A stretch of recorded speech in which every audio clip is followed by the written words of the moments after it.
പാലക്കാട്ട് നിയന്ത്രണം വിട്ട കാർ മരത്തിലിടിച്ച് 3 പേർ മരിച്ചു. പാലക്കാട് സ്വദേശികളായ രോഹൻ രഞ്ജിത്ത്, രോഹൻ സന്തോഷ്, സനൂജ് എന്നിവരാണ് മരിച്ചത്.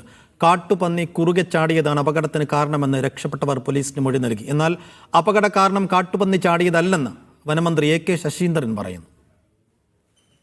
ഇന്നലെ രാത്രി 10:50ഓടെയാണ് അപകടമുണ്ടായത്. കൊടുമ്പ് കല്ലിങ്ങൽ ജംഗ്ഷൻ സമീപത്ത് വെച്ച് 6 അംഗ സംഘം സഞ്ചരിച്ച കാർ കാട്ടുപന്നി കുറുകെ ചാടിയതോടെ അപകടത്തിൽപ്പെടുകയായിരുന്നു. തുടർന്ന് 6 പേരെയും ആശുപത്രിയിൽ എത്തിച്ചെങ്കിലും പാലക്കാട് സ്വദേശികളായ രോഹൻ സന്തോഷ്, രോഹൻ രഞ്ജിത്ത്, സനൂപ് എന്നിവർ മരിച്ചു. വന്ന് ഫയർഫോഴ്സും പോലീസും അപ്പം തന്നെ വിളിച്ചു വരുത്തി. അവർ വന്ന് ഈ ബോഡി 3 പേരെ സ്പോട്ടിൽ തന്നെ ഇവിടെ നിന്ന് മരിച്ചു. ബാക്കിയുള്ളവർ 3 പേര് വലിയ കുഴപ്പമില്ല, പരിക്കുണ്ട്. കാട്ടുപന്നി കുറുകെ ചാടിയപ്പോഴാണ് അപകടം സംഭവിച്ചതെന്നാണ് രക്ഷപ്പെട്ടവർ മൊഴി നൽകിയിരിക്കുന്നത്. എന്നാൽ കാട്ടുപന്നി ആക്രമണമല്ല വാഹനാപകടത്തിന് കാരണമെന്ന് വനമന്ത്രി പറഞ്ഞു.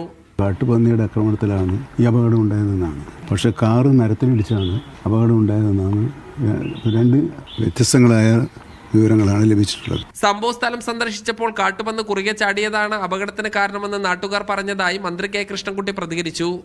റോഡിന്റെ വളവുണ്ട്, പന്നി ചാടി കുറുകെ ചാടി എന്ന് പറയുന്നുണ്ട്. ഏതാ ശരിയെന്നുള്ളത് അറിയില്ല. പാലക്കാട് ജില്ലാ ആശുപത്രിയിലെ പോസ്റ്റ്മോർട്ടത്തിന് ശേഷം യുവാക്കളുടെ മൃതദേഹം ബന്ധുക്കൾക്ക് വിട്ടു നൽകി. മന്ത്രി MP Rajesh, VK Sreekandan MP തുടങ്ങിയവർ ആശുപത്രി സന്ദർശിച്ചു. പരിക്കേറ്റ 3 പേർക്കും കാര്യമായ ആരോഗ്യ പ്രശ്നങ്ങളില്ല.